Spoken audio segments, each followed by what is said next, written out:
Hi everyone. Thanks for joining us today for our Be Connected mini-series delivered by us here at the Beacon Foundation.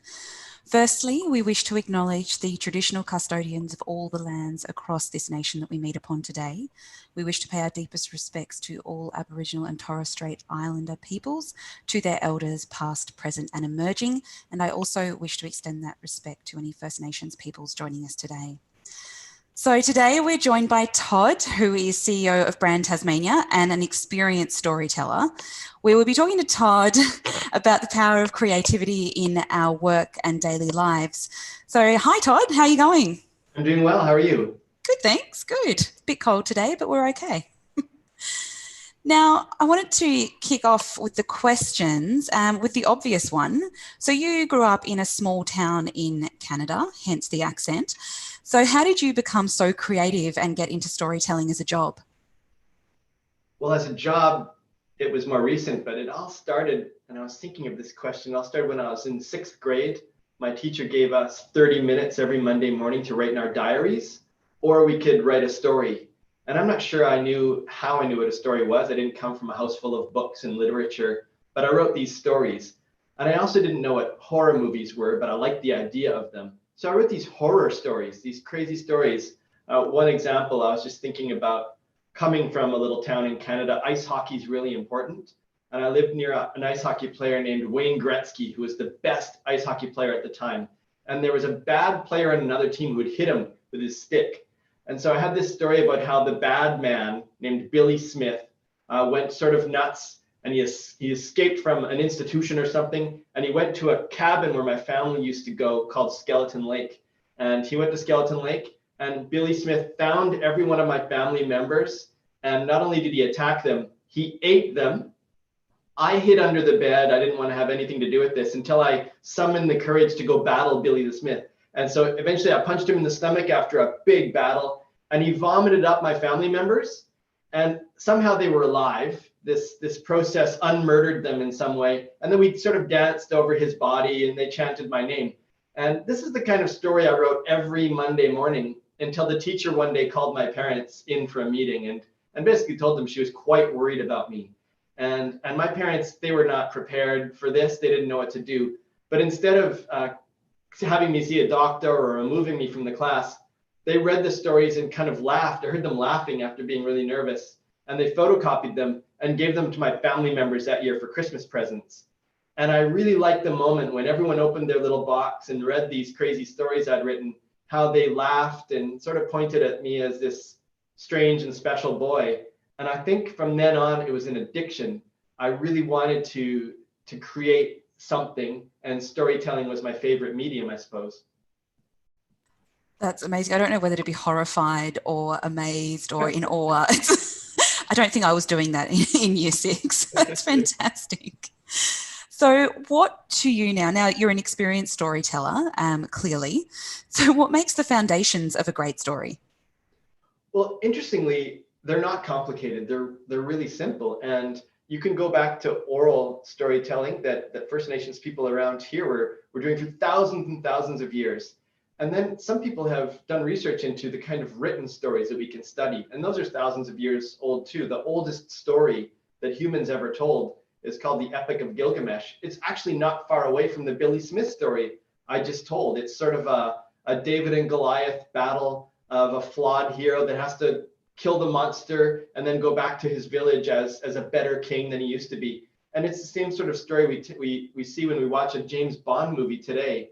And there's a man who studied stories. He has this massive book on plot.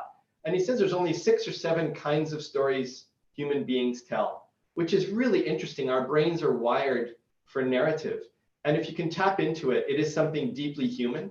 And it's an invitation. It's a way for us to connect with one another. We can use really advanced language and words that people don't understand, or we can use the simple, compelling language of story attached to our senses like smell and sound and touch. And if we do that, we can really bring people along with us and use that to build our brands or to entertain one another. That's really interesting that there's only a few sort of styles of story that we tell, isn't it? Funny, we all try and make something original, but really we're honing back to just, it's one of those 6 styles. sort of the one I told you about. It's called Overcoming the Monster. And that was the story I, as a grade 6 kid, just did naturally. The next one is Rags to Riches, sort of like the Cinderella story. And then the journey stories where you go and get something and come back. And there are comedy stories that ends happily. There are tragedy stories that end sadly, and we derive meaning from all of that. And there's also what this researcher thinks is the most powerful story we tell, the story of rebirth or Renaissance in French. And those are stories that we see not only in religion, in books, but in our daily lives. That's fantastic. Thank you for that summary. I think that's really helpful. So I now want to move to a little bit about your job and what you do now at Brand Tasmania. So we're actually going to show a few slides on the screen that you and the team have created. This is the sort of work that you guys do. So as I said, you're the CEO of Brand Tasmania. What do you and the team actually do, and how do you use your creativity in your job? Well, if you think about products, and we're going to look at a few pictures of products, every place, every state, every country in the world, people make things. But what is truly Tasmanian is the way we make them here. What makes Tasmanian people different, and what makes what they create different, and truly what they're making here. It's the Tasmanianness that makes it different. And so we wanted to plunge into the sorts of stories Tasmanians tell to create that difference. It's an expression of our culture, what we do and make here, what we explore, what we research. And we really wanted to tap into that rather than just talk about the products themselves. If it gets a little bit deeper, you can use narrative to create that connection with your customers or invite people to come here as tourists or students to study here. We want to make sure that there's a Tasmanian difference in everything. Tasmania is not for everyone, but if we're really honest about the story of Tasmania and those individual cultural stories of the people here and why they do what they do, we can really turn it into action. Yeah, fantastic. It's really interesting how you use all that and connect it with place. And those pictures are beautiful. Seeing as I am Tasmanian, I do like them. So creativity is helpful in telling an interesting story, as you've said, but in what other ways could you use your creative skills and storytelling skills in your daily or your work life? Well, if you think about creativity and even art is sort of an expression of what it means to be human. And so I think it's a way to bridge a lot of the stuff that we have to deal with in our daily lives. And we can be honest with ourselves right away, because we all share success, we all share failure, we all understand what it's like to try to do something and to not get what we want. We know what it feels like to be forgotten. We know what it feels like to be ignored. We know what it feels like to just have a great day and fall asleep happily, feeling like I was meaningful what I achieved today. And we know what it feels like to do the opposite.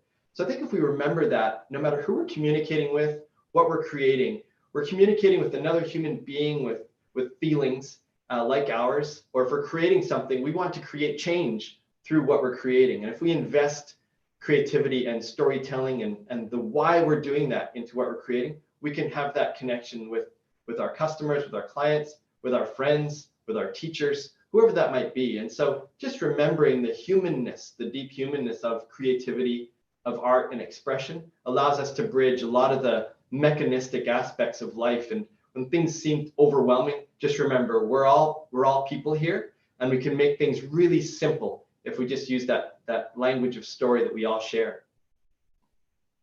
Absolutely. I think that's really important, particularly in the time that we're in now.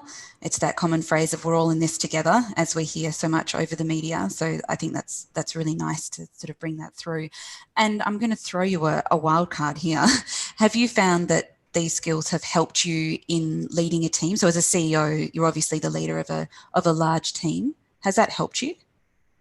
I think if you imagine anytime you read a novel or a comic book or play a video game, at the heart of it, or even use an Apple computer, at the heart of that design or at the heart of that story is empathy. And that is remembering the humanity in what you're doing. And so as the leader of a team, for sure, you just have to remember what it's like to be that person. And there are lots of cliches we've heard, walk a mile in someone else's shoes or put on their clothes for a day. Imagining what it's like to be them allows you to understand why people are doing what they're doing and what they're seeing about you that might be different or strange or difficult. And so I think that is something I've really tried to do, is take a step back before I act or speak and try to imagine what it's like to be that person. And I think the power of empathy is really important as well. I was just watching, there's a documentary about Michelle Obama on Netflix now. It just came out yesterday. And it's really interesting. She says something that I try to say to my kids, because someone said it to me when I was young. If you're speaking to someone in a room full of people, give that person your absolute full attention. And it's a gift to them, and it recognizes their humanity and their heart and what they want. And if you can do that, it's really important, whether you're leading or you're just starting a job, you're in a job interview, or you're speaking to someone and you want something from that person, pay absolute attention to them and ask them questions, be curious about them. And I think those are the sorts of skills when you're writing a story or when you're thinking of narrative, you need to have that, because when you're creating a story, you're entering someone else's heart. And I think you're doing the same thing when you're working with a team. Absolutely. I couldn't agree more. That's a really beautiful way to put it. You're entering someone else's heart. 100%. I feel that with my team. So we've actually come to the last question all of a sudden. So with the students watching today, and even for us listening to you, what can we start doing now to develop our creative thinking and storytelling skills?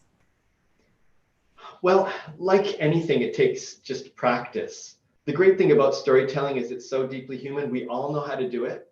Remember, it's not complicated. It's actually really simple. And so if you just want to think about what a story is, it's always, what's the problem? What's the problem I'm here to solve? What's the problem we're all born to solve as a team or as individuals? And if you remember that and you can define that problem really simply, then that's where the story sort of begins. There's one decision to solve that problem, and you can really make it your own. When you're writing a story and you're thinking about inviting someone in, use those senses I was talking about. Tell us what it looked like. Tell us what it smelled like. What was the actual day? Try to remove jargon and cliche and big abstract words from your writing. It's actually harder to be simple in some ways, but it's far more powerful. So try to bring simplicity to what you're doing. And I think it allows you to be more creative at those times. And then even think about those plots. When you watch a movie or you're reading a book, think about the choices that the characters are making and the choices you might make in that moment. Focusing on those difficult choices allows us, whether we're creating something or whether we're understanding someone or designing a product, understanding the choice that someone wants to make or that we're making in order to do that is crucial. And so add lots of wrapping and color around the choices. Be honest about your failures, be honest about your successes, use a bit of comedy. We all understand what it feels like to feel overwhelmed or ignored and that something is impossible. And that's a deep part of the Tasmanian story. People here were told it was impossible for so long, and really try to inspire and encourage others as much as you can. Don't boast. I think that's something that turns people off, especially here in Tasmania, we found. If you're really specific, using specific detail and cultural specificity, you can get across something that no one can take away from you. Fantastic. Great advice. I think that ability to keep things simple is so hard. I know I find it hard. I know lots of people around me find it hard. So it's a really good piece of advice. Thank you, Todd.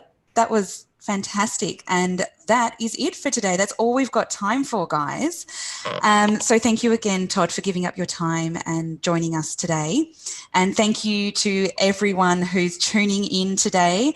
And guys, if you wanted to rewatch any of our sessions here, they will be available on our YouTube channel for the duration of term 2. And you can also check out our full mini-series schedule in the description below this video, and make sure you subscribe to our YouTube channel so that you don't miss a session. Also, make sure that you check out our other online programs via our website. We have our regularly scheduled Industry Live events throughout the year. So if you're a high school teacher and you'd like your students to attend, please register your school at our Industry Live webpage, which you'll also find in the description below this video. So thanks everyone again, and have a great day. We'll see you next time.